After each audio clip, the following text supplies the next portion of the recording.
Waalaikumsalam Bunda, selamat datang kembali di channel saya Fajar Putri. Kali ini saya membuat sago pandan yang bisa banget untuk dijadikan ide jualan. Bisa juga dibuat dessert saat ada acara di rumah. Disajikan dalam wadah seperti ini ya, praktis banget untuk dinikmati. Rasanya creamy, manis dengan aroma khas daun pandan. Ini enak banget ya Bun, dimakan dingin karena segar di saat cuaca panas. Cara bikinnya juga mudah. Yuk tanpa berlama-lama langsung aja ke cara pembuatannya.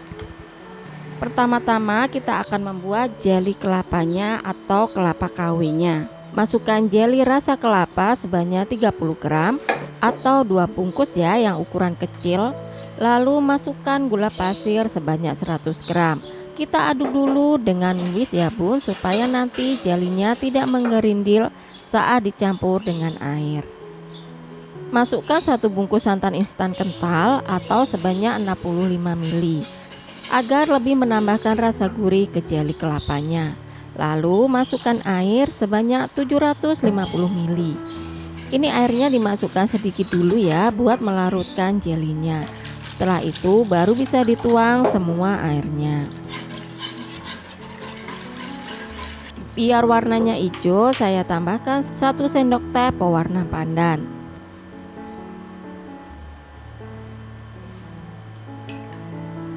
Nah, setelah ini bisa kita masak ya.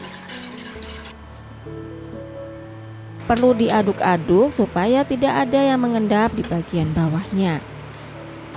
Setelah mendidih dan jeli kelapanya matang, kita patikan kompornya. Oke Bunda, untuk mencetak jelinya saya gunakan wadah kaca seperti ini.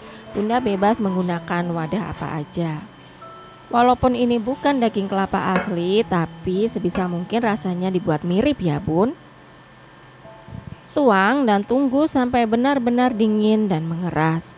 Selanjutnya sambil menunggu kita akan membuat agar pandannya. Siapkan daun pandan, saya pakai 6 daun pandan utuh ya. Ini terlihat banyak karena saya potong menjadi 2. Lalu potong-potong dahulu sebelum di blender. Daun pandan ini selain memberikan warna hijau juga memberikan rasa dan aroma pandan yang wangi. Blender dengan menambahkan air sebanyak 700 ml. Lalu blender sampai halus.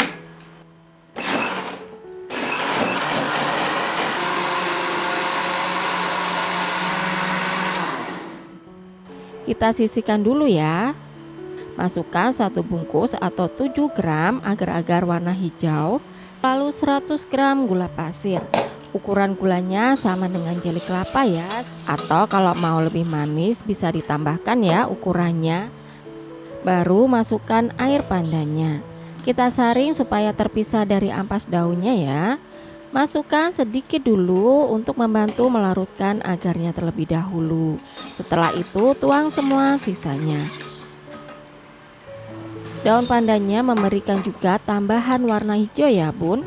Walaupun tidak sepekat daun suji, tapi untuk aroma daun pandan memiliki aroma yang harum.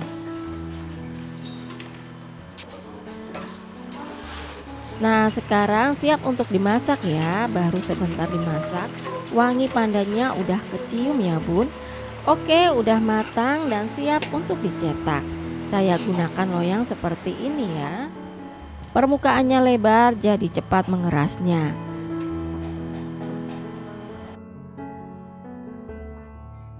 Step selanjutnya kita siapkan panci untuk memasak sagunya. Masukkan air sebanyak 500 ml dan air pandan 500 ml juga untuk memberikan sedikit warna hijau dan tentunya aroma khas pandan. Lalu masukkan 100 gram sagu mutiara. Biasanya sagu mutiara ada yang dijual dengan warna putih aja, tapi kebetulan ini saya dapat 1 bungkus ada yang warna merah dan hijau sebagai campurannya. Jadi mau nggak mau harus misahin sagu yang berwarna merahnya.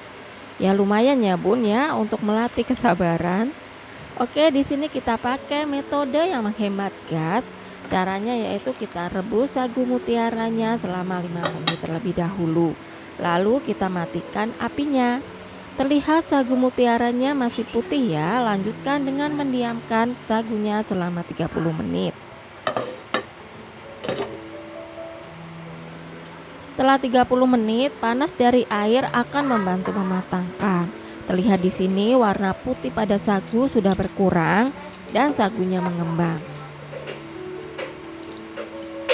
Nah, kita akan masak lagi ya untuk yang kedua. Sebelumnya tambahkan air sebanyak 250 ml karena airnya menyusut ya ini.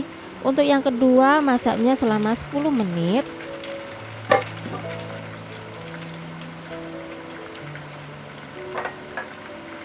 Kemudian diamkan lagi selama 30 menit. Saya masukkan gula pasir ya sebanyak 50 gram supaya ada rasa manisnya dan sisihkan dulu. Nah, inilah caranya memasak sagu mutiaranya.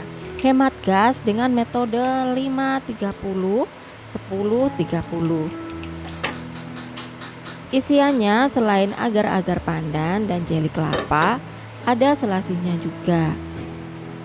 Siapkan selasi sebanyak 1,5 sendok makan, seduh dengan air panas sampai mengembang. Air panas yang saya gunakan sekitar 100 ml. Oke Bunda, kita akan potong agar-agar pandannya. Ini udah benar-benar set ya, udah keras. Potong kotak-kotak persegi ukuran kecil atau sesuai dengan selera Bunda. Aroma pandannya wangi banget ini Bun. Kalau dicetak di loyang ukuran 20 x 20 seperti ini, agar yang dihasilkan ukurannya pas, nggak terlalu tebal. Saya pakai scraper untuk mengeluarkan agarnya. Nah, jadinya seperti ini ya. Lalu lanjut memotong jeli kelapa atau kelapa KW-nya. Karena cetakannya tidak terlalu besar, jadi hasil jelinya tebal ya. Ya perlu memotongnya di atas talenan. Nah, potong-potong dulu seperti ini, kemudian dibagi dua. Dan baru bisa sama ukuran kotak-kotaknya dengan agar-agar pandan tadi ya. Dan lakukan sampai selesai ya Bun.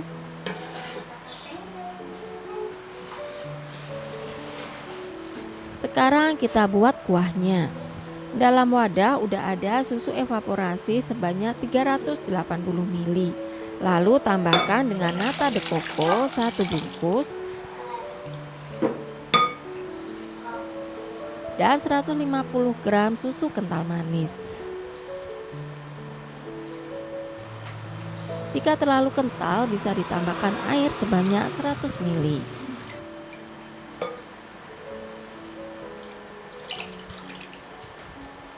Dan sedikit saja warna pandan supaya ada sedikit warna hijaunya ya.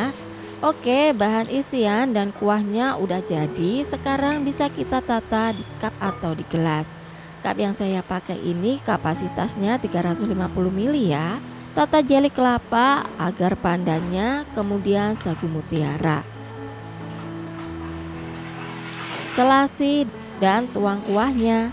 Berikan keju parut di atasnya biar rasanya makin enak. Alhamdulillah sagu pandannya udah siap dinikmati. Lebih enak disajikan saat dingin ya. Sekian dulu video dari saya, semoga bermanfaat. Dukungannya untuk like dan subscribe ya Bun. Terima kasih. Wassalamualaikum.